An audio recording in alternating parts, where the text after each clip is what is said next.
Bonjour et bienvenue, je suis Anne-Marie Punier et je suis ravie de vous recevoir dans le podcast Learn and Enjoy. Dans chaque épisode, je vous propose d'analyser les usages et technologies du digital learning qui permettent de créer une expérience apprenant engageante et efficace. Avec des experts et professionnels du monde de la formation et de l'éducation, nous décoderons ensemble les bonnes pratiques qui marchent et les outils et méthodes qui permettent de transformer l'expérience d'apprentissage pour créer un effet waouh auprès des apprenants. Laissez-vous inspirer ? Bonjour à tous, pour ce nouvel épisode, j'ai le plaisir de recevoir Sébastien Fonce de l'entreprise LFB, un groupe pharmaceutique spécialiste en biothérapie. Sébastien est chef de projet RH et il est en charge du déploiement d'expériences immersives pour les actions de formation en situation de travail. Au cours de cet épisode, Sébastien va nous expliquer pourquoi il a eu recours à l'immersive learning, les avantages, comment se passe la création de ces modules de formation et quel est le retour des apprenants. Bonjour Sébastien et bienvenue. Bonjour. Alors, je suis ravie de te recevoir pour ce nouvel épisode. On s'était rencontrés virtuellement lorsque je travaillais sur mon mémoire de master sur le thème de la réalité virtuelle et le flow. C'est grâce à toi que j'ai pu faire un Mais il n'y a pas mémoire de quoi. qui tenait la route, on va dire. Moi, j'ai trouvé le sujet super intéressant, donc c'était avec plaisir de t'aider, vraiment. Merci. Donc ensemble, on va échanger autour de ton expérience de la mise en place de l'immersive learning chez LFB. Et donc, pour commencer, est-ce Ouais. que tu peux nous dire qui tu es, quel est ton parcours, nous expliquer ce que tu fais au quotidien et quelle est l'activité de LFB? Bien sûr. Alors moi, en fait, je suis donc chef de projet RH au sein du LFB, qui est donc un laboratoire pharmaceutique qui fabrique en fait des médicaments issus du vivant, puisqu'on fait des médicaments à partir du plasma humain, donc c'est un petit peu particulier. Et on commence à en parler beaucoup dans la période actuelle. Et en fait, on adresse 3 aires thérapeutiques, donc qui sont l'immunologie, l'hémostase et les soins intensifs. Donc c'est pas des médicaments qu'on va retrouver en pharmacie, c'est uniquement à l'hôpital pour des pathologies qui sont rares, souvent graves.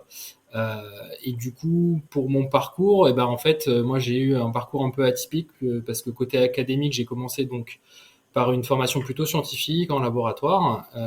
Et ensuite, j'ai intégré une école de commerce pour faire une spécialité ressources humaines. Et du coup, voilà, on raccroche les wagons par rapport à mon poste actuel. Mais ce qui me permet d'avoir un petit peu cette double sensibilité, ce qui est assez recherché dans l'industrie pharmaceutique, puisque je comprends pas mal le terrain pour y avoir été pendant mes études. Et du coup, maintenant, je peux mieux accompagner les collaborateurs. Et donc mon rôle au LFB, en fait, c'est un rôle transverse où je vais gérer différents projets RH et notamment un qui nous intéresse plus particulièrement, qui est la digitalisation des formations par rapport tout simplement à notre stratégie actuelle. Mais je vous en dirai un petit peu plus tout à l'heure. Eh bien justement, est-ce que tu peux nous dire comment est organisée la formation chez LFB? Ouais, bien sûr. On va dire que la formation en fait est rattachée donc au département RH, étant donné qu'on forme beaucoup de collaborateurs à un métier vraiment spécifique puisqu'on est sur une technologie de niche. Les biomédicaments c'est assez pointu. On est obligé de former directement nos collaborateurs, donc on va avoir en interne de manière assez classique un responsable formation, des chargés de développement. Avec un directeur, mais on a également en fait toute une équipe qui est sur nos différents sites en proximité avec les équipes de production pour former en fait nos collaborateurs sur toute la partie industrielle, donc avec plusieurs équipes de formateurs. Ça représente une quinzaine de personnes avec chacun des responsables et un directeur aussi de cette école LFB. Donc voilà, un gros service formation parce que c'est un réel enjeu dans l'industrie pharmaceutique puisque pour pouvoir travailler, pouvoir exercer une activité, il faut être habilité. Et donc justement, cette habilitation, ça fait partie d'une de tes contraintes au niveau de la formation. Et quelles sont également les autres contraintes que tu rencontres lorsque tu mets en place des formations? Ah oui, complètement. Donc c'est une grosse contrainte pour garantir tout simplement je dirais les bonnes pratiques de fabrication. Et donc on est contrôlé, on est inspecté régulièrement par une agence indépendante qui vient s'assurer, entre autres, mais on va faire le focus sur la formation, que nos collaborateurs sont bien formés, sont autorisés à réaliser l'activité qu'ils sont en train de faire. Et donc tout ça, c'est beaucoup de contraintes lors de l'intégration de nouveaux collaborateurs puisque ça peut prendre environ 6 mois pour former un technicien de production à l'ensemble des activités qu'il pourrait être amené à réaliser. Mais on a également dans ces parcours de formation des contraintes en fait de charge par rapport donc à cette école de formateurs, mais aussi sur le terrain. avec nos tuteurs, parce que en fait, quand on forme quelqu'un, il y a une partie théorique, mais aussi une partie pratique à son poste de travail en zone de production. Et en fait, on peut pas le commencer à le former dès son premier jour, parce que il faut déjà qu'il soit habilité à pouvoir rentrer dans sa zone de travail. Donc, il y a tout un enjeu pour essayer d'optimiser au maximum le temps que le collaborateur, enfin, dès le premier jour, il faut essayer d'optimiser le temps pour le former.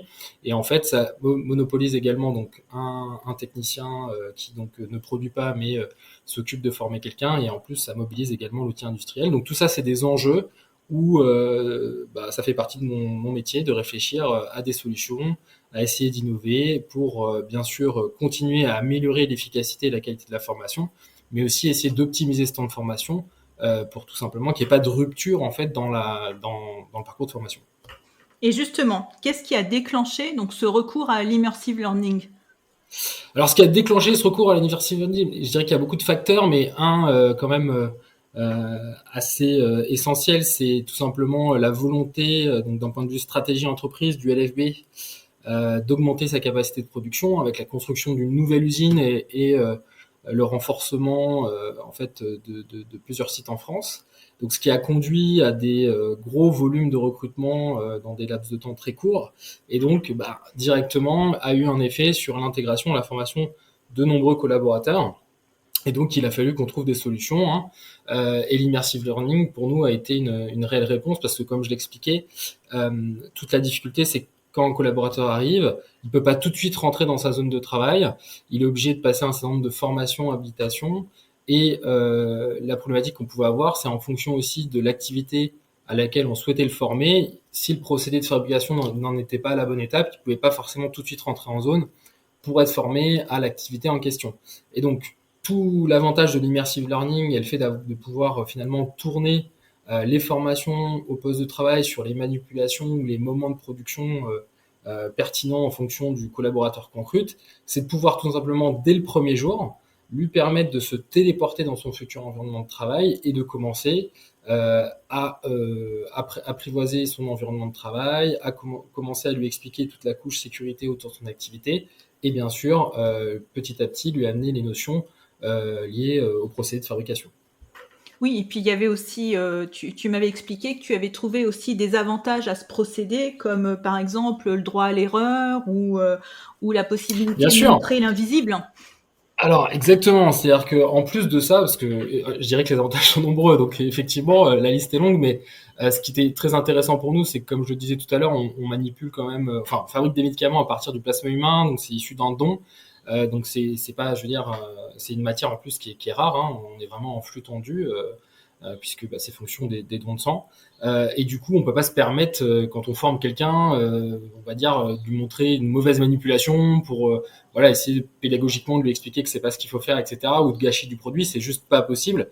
Alors que là, je dirais qu'en environnement filmé, virtuel, on peut effectivement lui permettre de se tromper. Il peut s'entraîner à l'infini, puisque il suffit qu'il mette le casque sur la tête sur la tête et qu'il ait du temps disponible.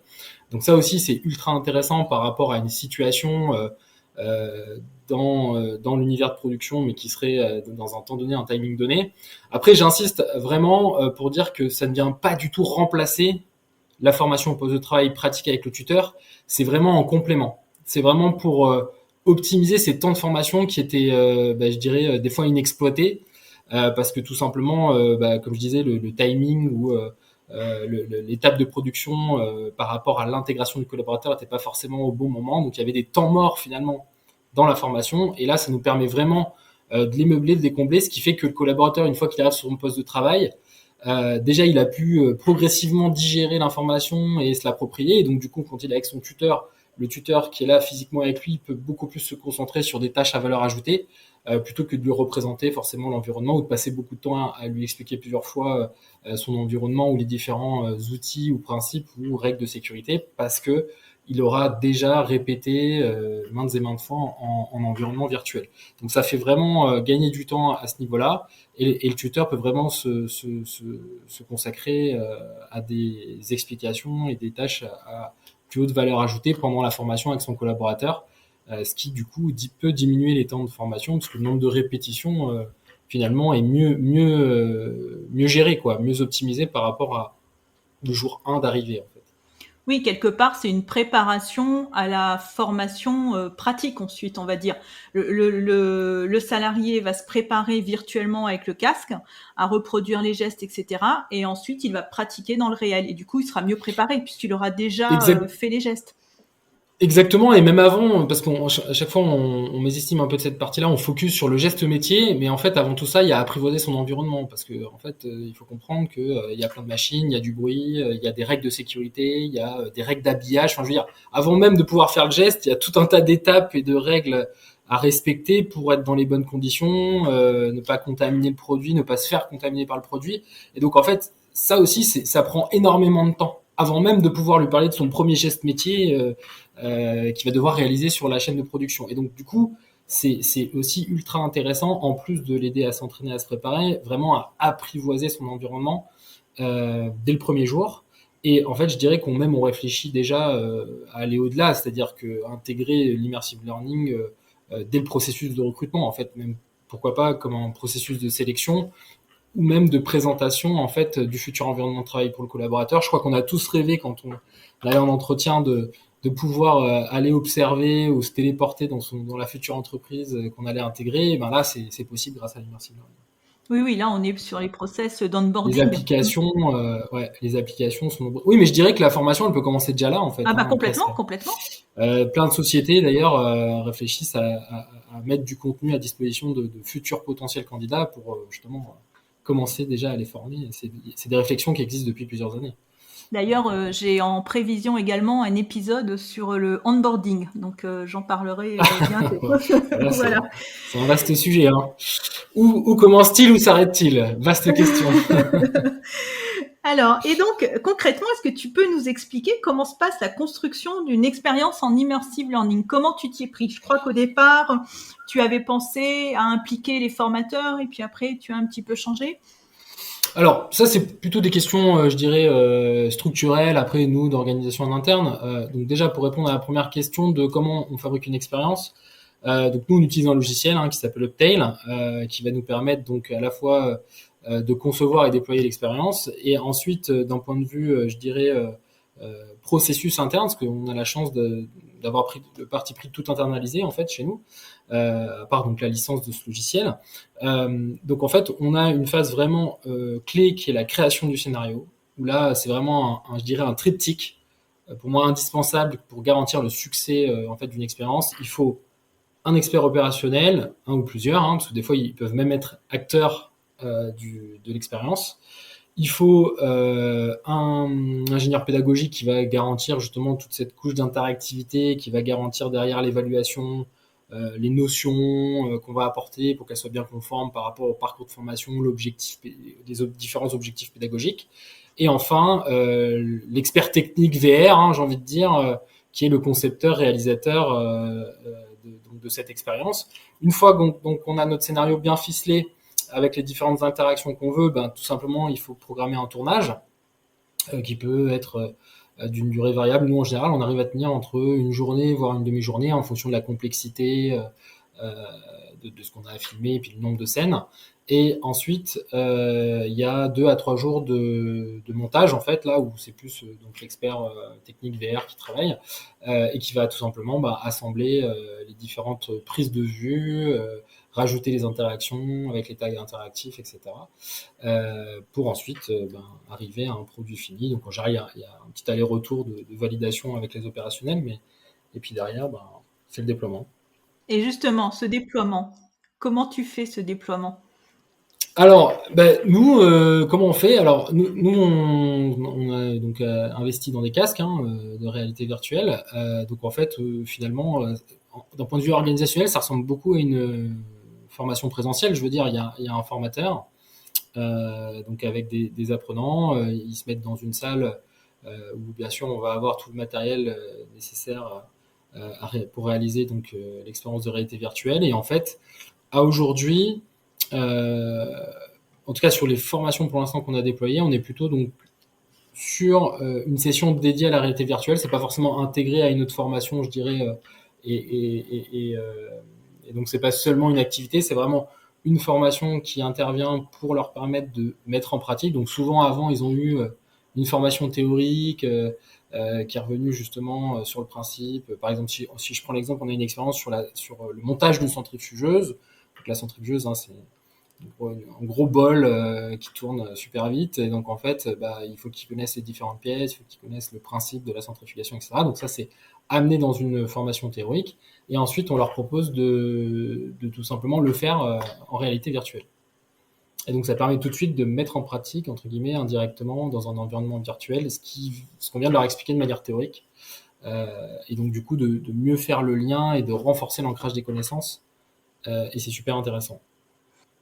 Je sais pas si ça répond à ta question ou pas. Oui, Ouais. mais du coup, est-ce que les salariés sont tout seuls est-ce qu'ils sont tout seuls avec le casque ou est-ce qu'il y a le formateur? Non, il y a le formateur. Ouais, ouais, c'est ce que je disais. C'est pour ça que je disais que ça ressemble beaucoup à un format présentiel. C'est-à-dire on a un formateur avec des apprenants. Et du coup, ils font l'expérience tout seuls dans leur casque. Après, on n'utilise pas forcément pour l'instant même si c'est possible, donc la technique de mirroring, c'est-à-dire qui consiste à avoir une seule personne qui a un casque et on projette ce qu'elle voit.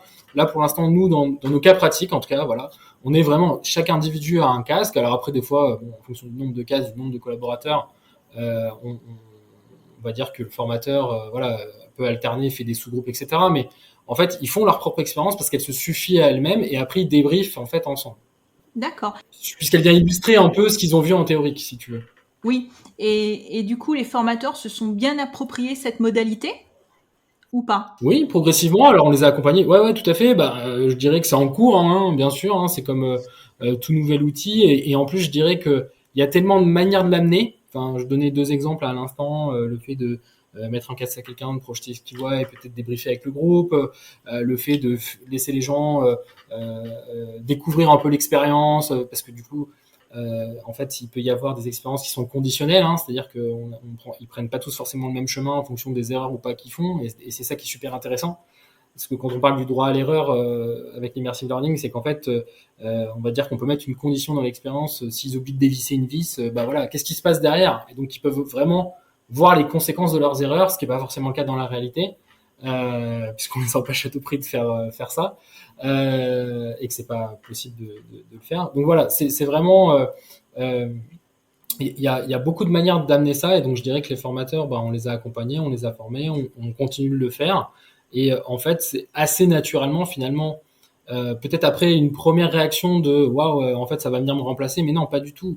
C'est juste, au lieu de faire, je sais pas, une activité un peu holistique, classique en formation, ou un mot croisé, ou j'en sais rien, une activité pour illustrer un peu ce qu'on est en train d'expliquer théoriquement, là, on a un super outil numérique avec les casques. Et je pense qu'une fois qu'ils ont, voilà, vu comment on pouvait l'intégrer à une formation en présentiel, c'est adopté, quoi. C'est juste qu'après, ça prend plus ou moins de temps en fonction de notre appétence au numérique, au digital, voilà. Mais ça, c'est pas du tout un problème. C'est juste que chacun avance à son propre rythme. Et c'est assez intéressant parce que je pense que, je dirais, moi, en tout cas, chaque formateur avec qui j'ai discuté a sa sensibilité, a son idée pour utiliser cet outil. Et je crois que, en fait, ce qui est super important, c'est ce qu'ils ont bien compris, c'est qu'il faut pas utiliser l'outil pour l'utiliser. Il faut l'utiliser uniquement quand c'est nécessaire, quand ça répond à un vrai besoin opérationnel. Et ça, c'est vraiment, on fait très attention à ça. Voilà. C'est-à-dire qu'on fait pas de la réalité virtuelle pour faire de la réalité virtuelle. On fait ça parce qu'il y a un réel intérêt, c'est une réelle valeur ajoutée dans le parcours de formation global. Et que c'est juste un outil supplémentaire. Et tu as maintenant des formateurs qui vont te voir et qui te disent ah bah tiens j'ai pensé à une formation avec la réalité virtuelle. Ils sont demandeurs. Complètement. J'en ai pas qu'un. J'en ai pas qu'un. D'ailleurs, justement, par rapport au structurel dont tu parlais, c'est-à-dire que tu disais, voilà, au début, pour revenir au complément de question que tu m'as posé tout à l'heure, c'est-à-dire qu'au début, effectivement, on se disait, bon, comme finalement, c'est pas si compliqué que ça et qu'on a fait les investissements pour pouvoir créer nous-mêmes nos expériences, on va essayer d'accompagner chaque formateur à créer eux-mêmes leurs propres expériences. Et finalement, on en a un petit peu revenu, tout simplement parce qu'en fait, comme je disais, on a des gros plannings de formation et du coup, ils sont énormément pris par l'animation. Ils n'ont pas forcément le temps de passer beaucoup de temps à la conception. Et puis la phase de, je dirais, montage de l'expérience est très technique. Enfin, très technique, je veux dire, même si elle reste accessible, mais je veux dire, ça prend du temps, c'est chronophage. Alors qu'ils ont beaucoup plus de valeur ajoutée à participer à la rédaction du scénario avec nous. Et après, j'ai recruté quelqu'un dans mon équipe qui est vraiment dédié à la conception d'expérience et qui est très à l'aise avec les outils, qui en plus gagne en expérience, donc on va toujours de plus en plus vite. Et donc on agit un peu comme ça en prestataire interne dans les différents projets, et ce qui permet aussi d'avoir justement un partage assez facile des bonnes pratiques, d'utiliser les mêmes outils, d'avoir une homogénéité. Et donc finalement on a choisi cette organisation-là. Ouais. Et donc, les apprenants, qu'est-ce qu'ils en disent du coup? Quel est leur retour? Alors il y a de tout, hein, parce que je vais être tout à fait honnête, hein, c'est un peu comme les lunettes 3D. Il y a des personnes, voilà, qui peuvent avoir des soucis d'oreille interne qui vont pas, par exemple, pas apprécier. Ça représente environ 10%, c'est-à-dire que ça arrive. Mais le truc qui est assez génial, c'est que le casque est pas le seul moyen de diffuser de la formation, c'est-à-dire qu'on peut la regarder aussi dans l'ordinateur. Donc en fait, c'est pas du tout une problématique, puisqu'en fait, on leur propose tout simplement, s'ils peuvent pas mettre le casque, de le faire sur un autre support. Pour le coup, le reste des personnes, en fait, donc la grande majorité, hein, 90% des gens, trouvent ça vraiment génial, parce que déjà, ça change la manière d'apprendre. Ça les met tout de suite, ça les immerge dans leur environnement de travail. Et puis quand on met un casque, bah, on n'est pas à regarder son téléphone, on n'est pas à faire autre chose, donc on est vraiment 100% dans l'expérience. Et je pense que ça, c'est ton mémoire qui l'explique bien avec l'état de flow. Hein. Tant que tu en parleras mieux que moi, mais on voit vraiment vraiment en termes d'apprentissage et mémorisation, il y a quand même, enfin c'est beaucoup plus efficace qu'une formation en cours magistral ou voilà, d'autres modes d'apprentissage. Et donc vraiment, globalement, ils sont tous super ravis, ils trouvent ça vraiment très utile, ils ont envie de voir ça sur d'autres formations. Et je dirais que même si nous, on a fait le focus donc sur les formations de terrain, parce que ça répondait à un enjeu stratégique pour l'entreprise, à un enjeu opérationnel très fort, et c'est là, il fallait qu'on réponde, qu'on trouve des solutions à très court terme. On pense complètement à élargir cette technologie sur d'autres types de formations, comme les soft skills. On est déjà en train de réfléchir à des parcours par rapport à nos 10 compétences clés, sur de la communication, sur du feedback, sur tout un tas de trucs. Donc pour le coup, on se limite pas du tout uniquement à ces expériences. C'est juste qu'on a commencé par là, à l'inverse de beaucoup de sociétés d'ailleurs, parce que c'est pas forcément le plus facile pour être tout à fait transparent. C'est plus facile des fois de commencer par un accueil sécurité ou un onboarding. Mais donc voilà, on l'utilise pour tous ces sujets-là. Et un autre sujet qui nous a été aussi beaucoup utile, c'est les visites d'usines virtuelles. Puisqu'on pouvait difficilement faire venir les praticiens, les professionnels de santé, comme on le faisait en fait en visite classique de site. Et donc ça nous sert aussi beaucoup pour ça. Et d'ailleurs, je crois que tu nous avais préparé 2 ou 3 petits verbatim d'apprenants que tu voulais nous dire. Ouais, tout à fait. Pour vraiment retranscrire très fidèlement les commentaires qu'on a pu, les petits verbatim qu'on a pu donc récupérer à l'issue de la première formation. C'est pas mal l'immersion, format vraiment bien, ça change dans l'accompagnement tuteur, c'est pas mal du tout.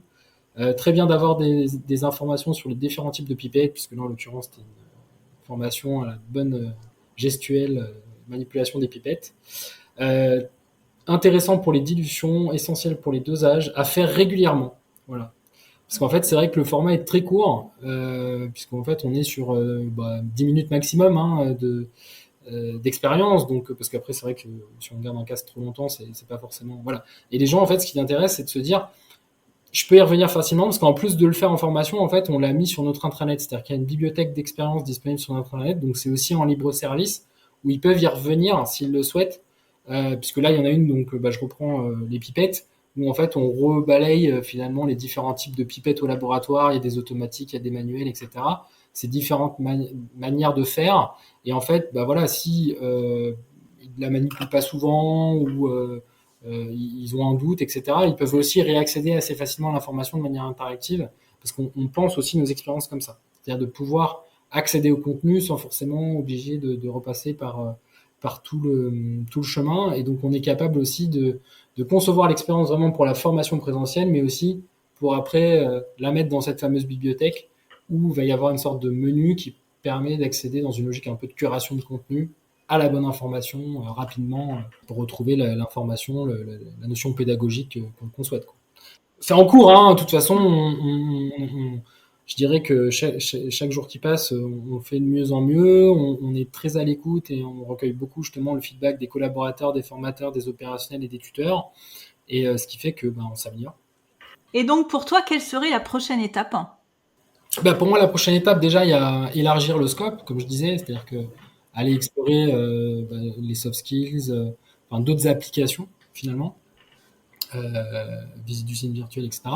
Et après, c'est tout simplement déployer ça de manière, nous, un peu plus à grande échelle, en fait. Parce que là, je dirais que ça reste encore, même si on commence à avoir une dizaine d'expériences, ça reste voilà, des secteurs, des équipes qui qui ont eu un besoin, auquel on a répondu par rapport à un parcours de formation. Mais donc là, l'idée, c'est de le généraliser, de le déployer sur l'ensemble de nos sites, parce que tous nos sites n'ont pas encore dans leur parcours cette modalité-là.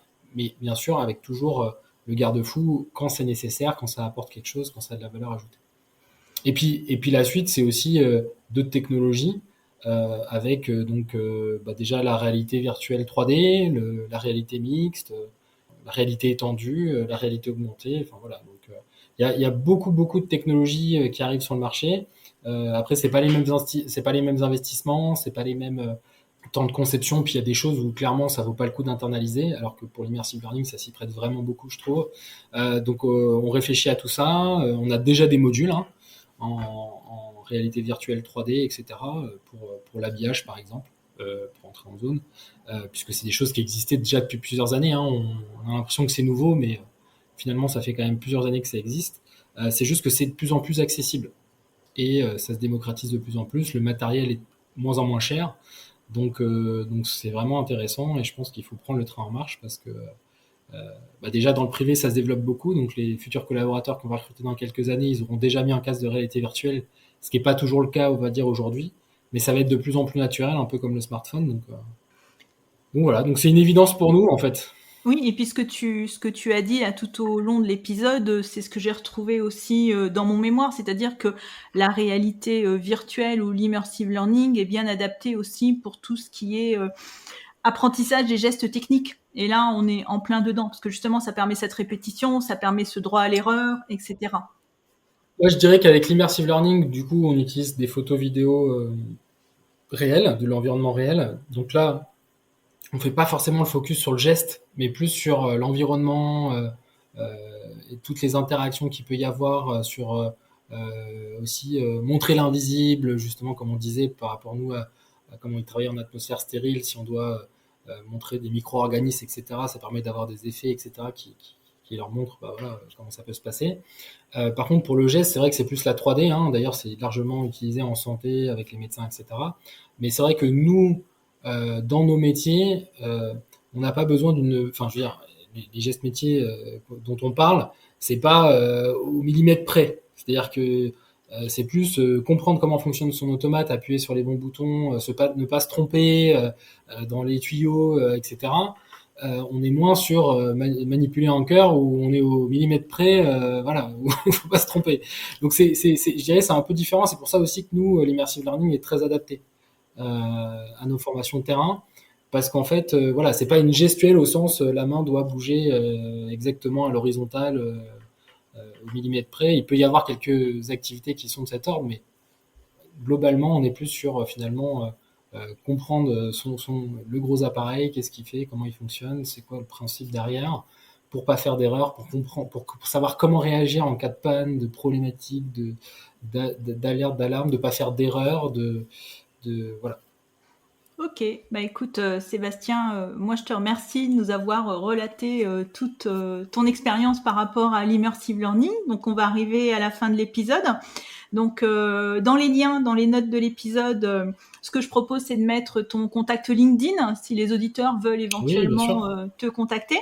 Je mettrai aussi le lien d'une vidéo qui était le teaser de LFB, donc où on voit un petit peu, où on peut visualiser ce que tu viens de nous expliquer. Et aussi une vidéo de Renault avec de la réalité mixte que tu m'avais montré et que je trouve aussi très bien. Oui, où là, clairement, on arrive un peu sur finalement l'industrie 4.0, c'est-à-dire où on va avoir finalement la machine et on va pouvoir superposer une couche virtuelle avec un casque de réalité mixte, c'est-à-dire que on n'est pas complètement coupé du réel et on peut superposer donc à du réel une couche virtuelle qui fait que on peut aller chercher sa procédure en même temps, voir un petit peu des explications ou des boutons sur ces automates. Et donc là, c'est ultra intéressant. C'est même pas que de la formation, là, parce qu'on peut s'en servir directement en fabrication, en fait. Hein. Ça va très très loin, et ça va au-delà de la formation même. Plein de possibilités à imaginer. Eh bien, merci Sébastien, je te remercie beaucoup. Et de rien. Toujours un plaisir. Je te dis à très bientôt. Ouais, à bientôt. Merci. Merci. À bientôt. J'espère que cet épisode vous a plu. Si vous aimez le podcast Learn and Enjoy et si vous avez envie de me soutenir, de m'aider à faire connaître ce podcast, la meilleure façon, c'est de me laisser une note 5 étoiles sur Apple Podcast ou un petit commentaire. Pensez aussi à vous abonner pour être informé de la sortie des prochains épisodes. Et pour rester en contact ou me proposer un thème que vous souhaitez que j'aborde, vous pouvez me rejoindre sur LinkedIn. Vous me trouverez sous mon nom, Anne-Marie Cuinier. Je vous dis à très vite pour un nouvel épisode.